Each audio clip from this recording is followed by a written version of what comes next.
listening to the Parts Pros podcast, the only podcast made specifically for automotive parts professionals. We're here to dive into the latest industry trends, expert strategies, and real-world solutions to drive success and boost your parts department bottom line. Today, it's all about wholesale.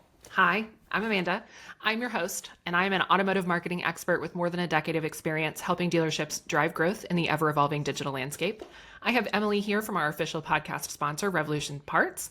Emily is a parts and e-commerce guru with more than 5 years of hands-on experience working with both OEM and aftermarket parts industry leaders. Hi, Emily. Howdy, Amanda. Thanks for inviting me back for another episode.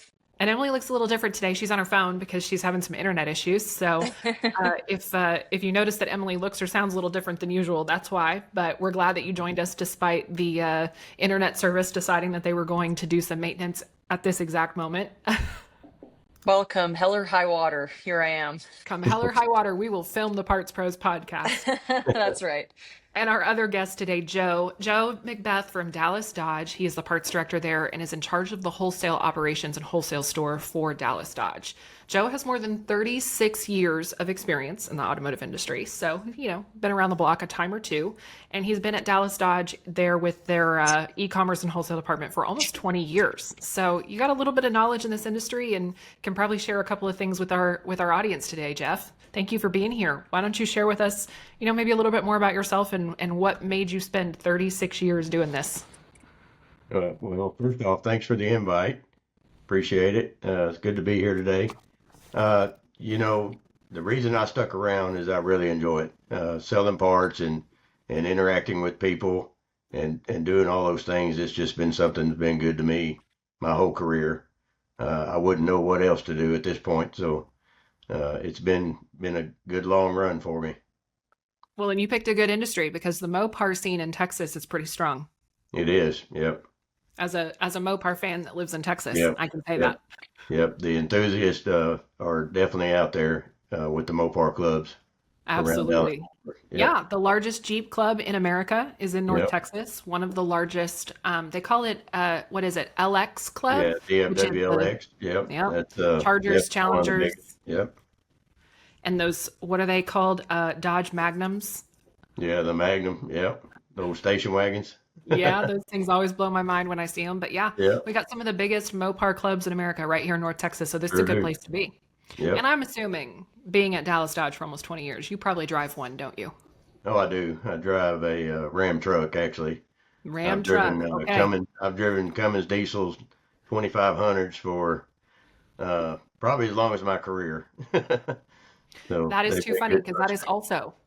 that is also what I'm currently driving is a Ram Yep. 2500. There you So go. Yep. Good deal. us DFW people, we like our big trucks. I think Yep. the entire country judges us for it, but we do love our big trucks. Right. I don't know how you park those things. I have a Tacoma, and I struggle enough with that, frankly. Well, I don't know about Joe. My secret is I back into parking spaces Yeah, that's because right. everybody expects a reverse to be a 3-point turn. So nobody judges you for a 3-point turn on a backup, but everybody judges you for a 3-point turn when you're pulling straight in. Right. I do It's the much exact easier same to back thing. in. Yeah. So there you go. That's the secret of the podcast today is if you ever see a big truck backed into a parking spot, that's what's going Right. on. It's not because Yeah. they If you're behind them in a parking lot, give them a little space because they're probably going to back up. absolutely. All right, Joe, let's talk about some wholesale. So Sure. I want to know what is the key to keeping relationships strong with your top wholesale customers? Well, I hate to speak the obvious, but it's definitely communication.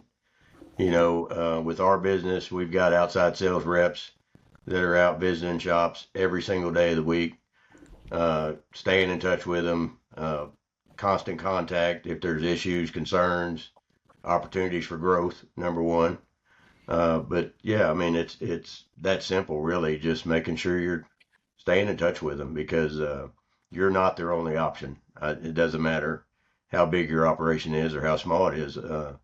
The competition's always knocking on doors, so you got to build those relationships over time and turn them into friendships, not just business relationships. Absolutely. And you would think it's common sense, but there's a lot of brands that I don't think understand that. I'm going to call out Right. Husqvarna for a second. I'm Yeah. having some tractor issues and I need some tractor parts. And would you believe it's been a week since I sent them an email and they still have not responded? Yeah. So Crickets. communication is not always standard. Yeah. Yeah. So obviously your relationships with your top wholesale customers are really important. How do you what's your I mean when you're talking about those top wholesale customers, are those body shops? Are they repair shops? What kind of customers are you bringing in when it comes to wholesale? It's a little bit of everything. Repair shops for sure. Collision is big, always has been in our industry. Probably the biggest piece of our wholesale, but we do a lot of fleet business as well. Uh, we reach out to anybody and everybody that drives a Mopar vehicle or services a Mopar vehicle. That's what we're here for. So our top 10 customers probably are in every one of those different segments. Uh, with the MSOs that are out there with the collision industry now, uh, I kind of consider them a customer, even though we may be servicing 10 of their locations or something like that or more. If it's a, Caliber Collision of the World or Crash Champions, that type of deal, because they're kind of, I don't want to say controlled from the corporate level, but there's definitely strong influence from the corporate level. So you lose one, you're going to lose them all. So we got to make sure that we treat them all as one account, put it that way. So, but the fleet business is really strong for us as well. Used car reconditioning. I mean, there's just the whole gamut. When you say fleet, are we talking like AC companies that have a bunch of trucks or rental car 100%. companies? Yep. Oh, Gas basically companies, everything. in Texas, we got a lot of natural gas production. We got oil production. Uh, They have whole TV shows about that now. that's right. Yep. Yep. So yeah, we definitely go after that business as well. So that's the advice to the people who are trying to get into wholesale is there is not one industry or one business that's more important. You gotta diversify and go after them all. Yeah, and that's what I wanted to touch on. You can't keep blinders on to, most people think wholesale, they think, well, the Firestone down the street or the body shop down the street. Well, in between every bit of that is probably a plumbing shop or some other, it may just be a company that has two vehicles. Well, they still need to buy parts somewhere. And if you can offer them a better deal than they're getting from their local parts house or certainly better service, that's what it's all about. So there's little nuggets of business everywhere. Well, and from a parts perspective, those companies that like the gas trucks and the plumbing company, oftentimes they're driving hundreds of miles a day. So they're gonna buy a lot of parts Yep, and do a lot of most definitely. service. A We gotta lot of talk wear and to tear. we gotta talk Yep. to our fixed ops people too. They're also gonna do a lot of service. So those are good Right. Yeah. relationships to have. And that's the good thing about that. A lot of times when we do capture that business, they're bringing the vehicles to us. It still could be a wholesale transaction, but as far as, now we're getting the labor dollars that goes with it. And most of those companies, they're not so price sensitive that, yeah, you got to be competitive, but they're more concerned that, hey, I'm losing money when this truck is in the shop. So let's get it back on the road. It's more about convenience and speed of turnaround to get them back out making money out of the vehicle. Absolutely. All right. So, what advice would you give to a parts manager or parts director who's looking to level up their wholesale game? Uh, we kind of touched on a lot of it already of, just look around you. Don't worry about going out and chasing business for price. Start with service. Yeah, you got to be competitive on price, but you don't have to be the cheapest guy, especially if you're competing against a dealership that's across town in your area of business, right? Within 5, 10 miles of your dealership or your operation, there's no way, and it's this way in my market, there's no way I can compete with a dealer that's 50 miles from me servicing shops around his location. It's just logistics wise, it just doesn't work. So focus on your backyard, focus on growing that business through service and constant contact and competitive pricing, and you'll be amazed. That's all these people want. They want to be taken care of. That's great advice. Yep. Yeah, and I love how you said earlier, it's good to create friendships with your wholesale customers. I feel like the wholesale game is still kind of traditional, and that you really do need to get FaceTime with these local shops, create that relationship. Right. After all, people make purchasing decisions emotionally to some degree. So, having that face-to-face, in-person relationship helps, I'm sure. Right. And with all the electronic ordering today, uh, whether it's OPS or Revolution Parts, all these different platforms that the shops can use to order their parts, it takes that personal. I hate to say it takes that personal relationship away. So if you're not reaching out to them and at least thanking them for that order, or making sure everything went smooth on the transaction, then you're missing the boat because all those things are great and help our production 100%. We need those tools, but you definitely got to talk to your customers as well. I think it's going the extra mile, not just for parts customers, but for service customers and everybody else. I'm here in Dallas, like you, and I am in a Mopar family, and we have multiple Mopars, much to my chagrin, and my husband's desire to continue collecting them. But I've purchased Mopar vehicles from a couple of different dealerships, and the thing that really stood out to me is when I bought my Jeep from Dallas Dodge. The In the mail, just a few weeks after I bought my Jeep, I got a letter or a little box, and it had a touch-up paint pen for that matched the paint color on my Jeep, which it's a Jeep, so I scratched it within like 3 days of buying Within it. 2 minutes. Basically. And it had a little touch-up paint pen and a thank you note from the dealership, and just saying thank you for buying a vehicle from us. And when you buy a $50,000 Jeep and you get I don't know how much those paint pens are, $30 paint pen, it costs the dealership so little, but going that extra mile made Yep. me want to return to buy more vehicles from Dallas Dodge. Exactly. Yep. That's awesome. Yep. And I still have that paint pen, by the way. I bought that Jeep in 2018, still have it. I hope it's inside, because if it's in your glove box, it's probably dried up. No, we keep them inside. My husband's a car guy, so he said Yeah. exactly the same thing. There He's you like, go. don't keep Yeah. that in your car. It's going to dry Right. up. Yep. So I have a question, Joe. If you could wave a magic wand and fix one thing about wholesale operations tomorrow, what would it be? So we just talked about personalization, but I think the one thing is we need more automation. Uh, whether it's AI, I'm no AI. I barely know how to spell AI, but just all these tools that are being developed here lately to help our production. When I look back 30 years ago, well, even 20 years ago in this business, we were still using paper catalogs. We had computers we were doing invoicing on, but you still had to look up parts, literally, turn around behind you and get out this paper catalog that's as big as a dictionary, find the part for that car, all these manual different processes. And we've morphed into what we are today of specifying parts. There's no way we could do the volume today or then that we're doing today without the technology, right? So to get to the next level without adding a whole lot more expense, I think that the way AI is developing and different tools that we have is just going to get us all to the next level. It's getting better with vent filtering. It's way better than it was 10 years ago, and I'm sure it'll just continue to get better. But I'd like to see it where when an order comes in, especially a 30-line collision order, we push it into some system. It's got the VIN, it's got all the line items of what we need, and it gives us 100% accurate list.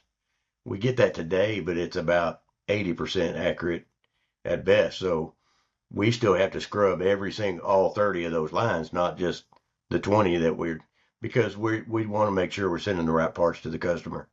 So any kind of automation, whether it's processing orders, incoming orders like that, or even for me on the administration side of doing the orders when I'm, working with Mopar on different things, all that automation is the key to me, the magic wand that's going to really skyrocket us to the next stratosphere. It's coming, man.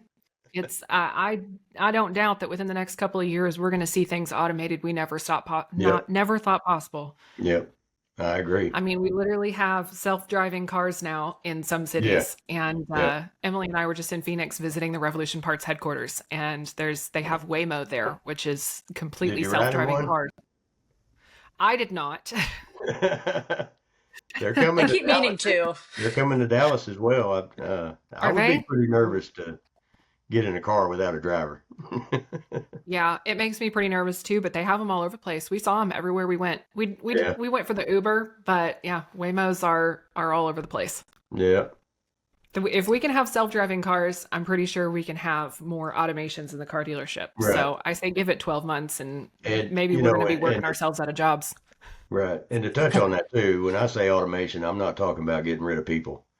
I'm talking about getting more out of the people we have with tools to make their life easier, right? This isn't about cutting personnel or anything like that. It's just about we can do it better, faster, and more of it, and have those times to build relationships better with our customers instead of taking 20 minutes to look up an order.